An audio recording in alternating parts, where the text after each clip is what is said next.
It has been an incredibly difficult year for Am Yisrael, for the Jewish people. The past 440 days have been filled with so much darkness, so much loss, so much devastation, so much sadness, so many reasons to be pessimistic, so many reasons to feel hopeless. I personally have had the privilege to go to Israel 6 times since the beginning of the war, since October 7th.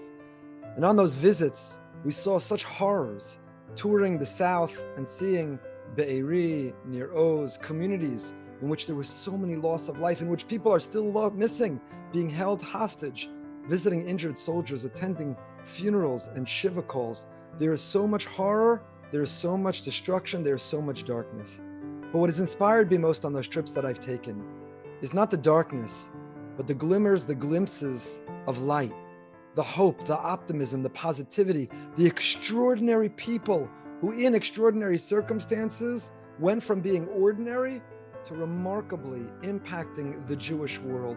They are all over Israel. People who answered the call, stood up in the moment. They have personally inspired me in the deepest of way. The brothers from Moshav Shuva, Kobi, Eliran and Dror, 3 brothers miraculously spared from the attack along the Gaza border, who in the aftermath, almost immediately when the army was gathering and going in, when those communities were still being liberated, they came together. There's a intersection right in front of the Moshav called Shuva Junction. And these brothers decided that this army were gathering in droves and numbers. The volunteers from Hatzalah and Zaka who were coming down, they deserved a hot cup of coffee. They deserved a place for reprieve. They deserved a place to rejuvenate. So what did they do? They set up a little tent at the junction. There's no outlet nearby. They connected extension cord after extension cord after extension cord. They plugged in a hot water urn and they pitched a table and a tent and simply began to serve coffee to soldiers. That was 440 days ago. That was over a year ago, 15 months ago. And Kobi, Eliran and Dror have not left.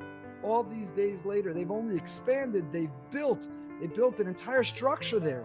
And they have thousands of soldiers a day, 3,000 meals a day, clothing and toiletries and a hot meal and a hot or a cold drink through the different seasons of over a year that the Shuva junction has been over. They call it Shuva Achim, return of our brothers. 3 brothers who've grown in their spirituality, 3 brothers who've grown in their connection to Am Yisrael, and 3 brothers who after 440 days still have a smile and energy and warmth and love and are excited to greet any volunteers who are willing to help them on their mission. It wasn't their responsibility. Nobody told them it was their job. They were reeling themselves from miraculously surviving this historic attack. But instead of lying down, instead of collecting dust, they got up and they did something and they opened the Shuva Achim for brothers. I've been there many times on each of the trips that we've taken. And my buddy Dror is constantly sending me pictures on WhatsApp of members of our community of South Florida who are coming through to volunteer, to spoon a meal, to sit with a soldier, and to help replenish and stock all the things that they give out.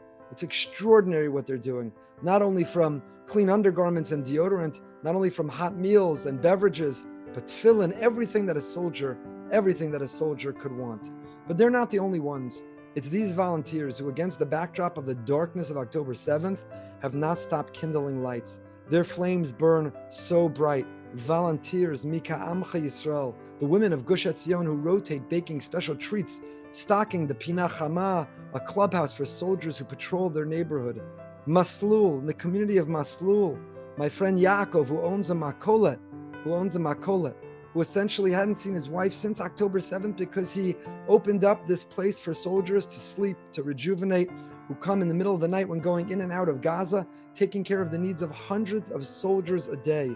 He handed his makola to someone else and said, watch it. He instead took over this enormous space and welcomed soldiers one after another, who come in to rest, to sleep, to eat, to rejuvenate, a hot shower, a change of clothing. There is so much darkness, and yet, Am Yisrael, we are the lights of that menorah, of that Chanukiah, the candles that are illuminating the world. And so this is what inspires me. Yes, there's darkness. Yes, we've been knocked down. Yes, there are so many reasons to be pessimistic and sad. But if we focus on the good, the ordinary people have been doing extraordinary things for well over a year, and they're not slowing down anytime soon. They've created platforms that enable us to volunteer, to contribute, to help, to make a difference. The three brothers of the Moshav, the three brothers of Shuva, whether it is the amazing women of Gush Etzion, whether it's Yaakov, the Makolet owner, who opened up in Maslul, the difference that he's making there, and so many other examples across Israel. Please God, let their light illuminate the world so there's no more darkness, and they can close down these volunteer places because all the soldiers will be home, the hostages will be with their families, and we'll be able to experience this Hanukkah, restoring the Beis HaMikdash, lighting the menorah, and welcoming Mashiach.